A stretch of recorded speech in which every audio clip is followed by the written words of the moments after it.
guys, welcome back to Goodbye Grains. Today we are grilling up some sirloin tip roast. Now I have 3 different type of seasoning variations that we can use for this.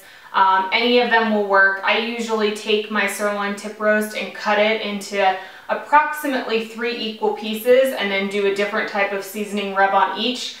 This allows for different flavors and then also allows me to use some of the leftovers for different types of dishes. So most important is our sirloin tip roast. Now this is just over 3 pounds, and as you can see I've cut it into 3 pieces. They're not exactly equal pieces, but they're pretty darn close. So we're using kosher salt definitely for each of these recipes. So we're going to be using virgin coconut oil along with some chili powder, cumin, cinnamon and paprika. That's going to be the first kind of rub. That's a little bit more of like a southwestern type of rub. Would go great obviously on its own. Any of these would be great on its own, but that would be great maybe with some like bell peppers and some onions or something like that. More of like a fajita type of flavor. The next one is more of like maybe a classic barbecue. We're going to be using some Dijon mustard and red chili pepper flake. A little bit of granulated garlic and some liquid smoke along with the kosher salt.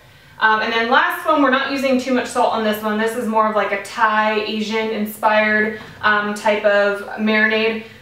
We're going to be using some of that fish sauce, some garlic, some lime, just the zest of this, some of this chili garlic paste, and then also some ginger, which I forgot to grab. So also some fresh grated ginger. Now this more like Thai inspired meat marinade we're going to actually use later on this week. My husband and I'm going to be making a Thai steak salad. So look out, this coming I think probably Thursday for that recipe on the blog. So now that we have all of our ingredients out, let's make each of the marinade rubs. Okay, so we're going to do more of the southwestern one first. So the first thing you want to do is add some of your coconut oil. This is going to help the spices actually adhere to the meat. Then we have some salt, paprika, some cumin, and the chili powder. And then we're just going to do a hint of the cinnamon.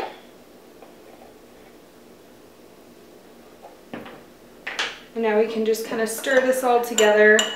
It's going to be kind of like a thick paste, almost like the consistency of tomato paste. So this is the first one. It's done. Now we can set it aside, and what I usually do is make all of the marinades first, and then I'll come back and put each of them onto the meat. So we can set this one aside and do our next one. Okay, so for our slightly more maybe classic type of seasoning rub, we are going to first add our Dijon mustard. Now this Dijon mustard just has water, mustard seed, vinegar, and salt. So certainly take a look around, make sure you get a Dijon mustard that doesn't have any sugar or something like that added to it. So take a dollop of that. Then some granulated garlic, some kosher salt, just a couple shakes of the red pepper. You can certainly go crazy with this if you're big into the heat. I probably only do about 1/4 teaspoon. And then just even a little less than 1/4 teaspoon of some of the liquid smoke. You can certainly leave this out, but definitely adds a great flavor to the meat. So you can kind of mix this all together. And now you can set this one aside and we'll do our last one. Okay, for the last one I already have my garlic and my ginger grated into here. So we're going to add some fish sauce. And the fish sauce is going to add a nice salty flavor, so you don't need to add any additional kosher salt. And then you can add as much or as little of the chili garlic paste that you want, depending on your heat preference. And then last thing we're going to add is some lime zest. Now with any of these recipes, you can certainly kind of change them to what your preference is for seasoning flavor. You can certainly also give it a shot and try some other different kinds of flavor combinations. I usually always try different types every time I make this, just to give something new a shot.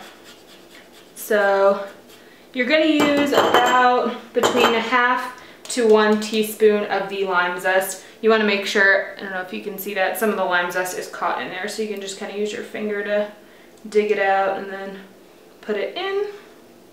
Give it one last shake, and then stir this one together. So now that you have your 3 different marinades all ready, we can grab our meat and add each of these marinades to the 3 pieces and then start up our grill.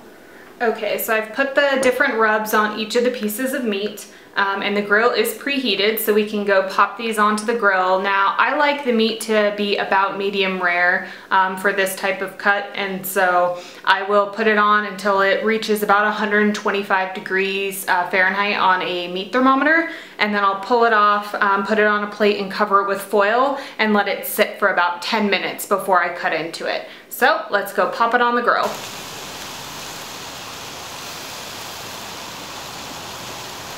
Okay, so the meat was on the grill for about 15 to 18 minutes until it reached an internal temperature of about 125 degrees Fahrenheit. Now it depends on how well you want your meat cooked, and then also how big your pieces of meat are, which depends on the cooking time. So definitely utilize the meat thermometer. So it's been resting for about 10 or 12 minutes. So as you can see, this was the one that had the, well, you can't really tell now, but this was the one that had the more of southwestern spice.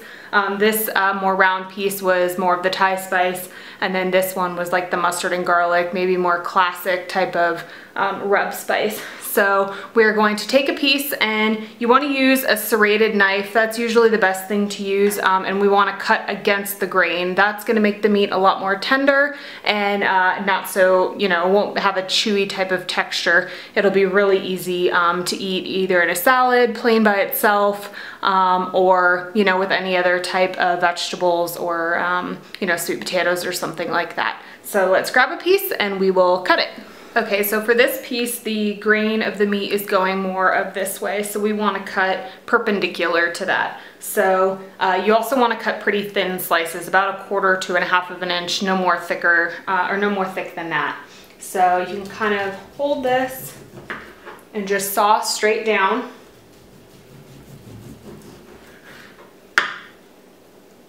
Now you want thin pieces, as you can see, that are about like this. And this is perfectly cooked for me. Now, only cut off the pieces that you're going to serve immediately. Anything that you're saving for later and you're going to reheat, keep as the whole rest of the piece, and just keep it in the fridge, covered in a sealed container, or even in a large like Ziploc bag. This way you don't want to cut it right now if you're not going to serve it, because you want it to hold on to any of the juices and the just the moistness of the meat. So you can cut off the rest of this and then it's ready to serve.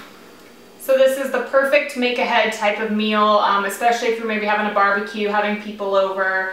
You can make all of these kind of spice rubs ahead of time and actually put it on the meat and then just store it in the fridge in either a sealable container if you're doing this a few days ahead, or just with some plastic wrap or something if you're doing it the morning of. All you need to do is just throw it on the grill when everybody gets there. It doesn't take that long to grill. And then you have, you know, perfect type of main dish entree that everybody's gonna like, especially if you do a few different types of seasoning rubs. So hope you guys will give this recipe a shot. I will see you guys next Saturday. Have a great weekend. Bye.